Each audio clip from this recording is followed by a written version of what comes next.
Le 7-9-30 Listen anywhere. 万维读吧 وحده من سوريا. 再聊聊 More. sur France Inter. Pierre Aski, bonjour. Bonjour Nicolas. Géopolitique, ce matin, vous nous parlez de menaces qui pèsent sur la Moldavie. Il y a deux manières de procéder à une escalade dans un conflit. La première est verticale, c'est d'utiliser de nouvelles armes ou de viser de nouvelles cibles, comme le fait Vladimir Poutine depuis quelques semaines, en frappant les villes et les infrastructures ukrainiennes.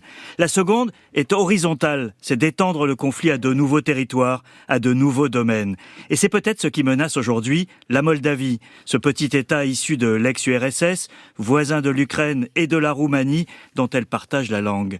C'est ce qu'a dénoncé publiquement hier la présidente de la Moldavie, Maia Sandu, en évoquant un plan russe visant à créer des désordres afin d'installer à Chisinau un régime favorable à Moscou.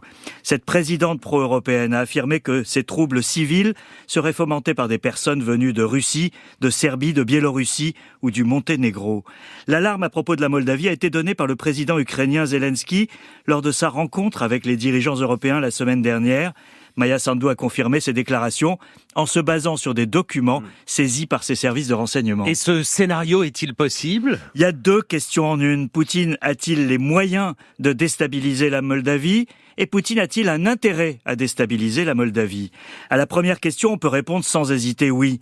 La Moldavie est un pays d'une fragilité extrême, avec seulement 2,6 millions d'habitants, un tiers de son territoire ayant fait sécession, la Transnistrie, sur laquelle sont stationnés 1 millier de soldats russes, et des retombées quotidiennes de la guerre en Ukraine.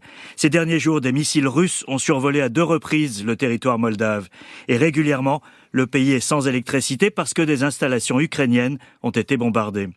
Le pays est très polarisé et soumis à une guerre informationnelle constante. Maia Sandu en parlait lors de sa visite en France en décembre. La présidente a été démocratiquement élue et elle vient de changer de Premier ministre pour faire face à cette épreuve, mais son choix résolument pro-occidental en fait une cible de choix. Mais quel serait, Pierre, l'intérêt de Poutine à la déstabiliser ? C'est la deuxième question, Nicolas. L'intérêt russe serait double. D'abord, punir l'UE pour son soutien massif à l'Ukraine. Les 27 ont accordé à la Moldavie le statut de candidat à l'UE en même temps qu'à l'Ukraine l'an dernier. Et elle doit accueillir en juin le 2e sommet de la communauté politique européenne, l'UE et ses voisins. En renversant son régime, Poutine infligerait une claque à cette Europe qui le défie. Mais il y a aussi la possibilité que la Russie n'ait pas renoncé à son rêve de conquérir le sud de l'Ukraine et d'établir la continuité territoriale entre le Donbass, la Crimée et la Transnistrie. C'était un de ses objectifs initiaux qui a échoué. Il est clair que pour Poutine, la Moldavie n'est qu'une poussière d'empire, un confetti dans son arrière-cour.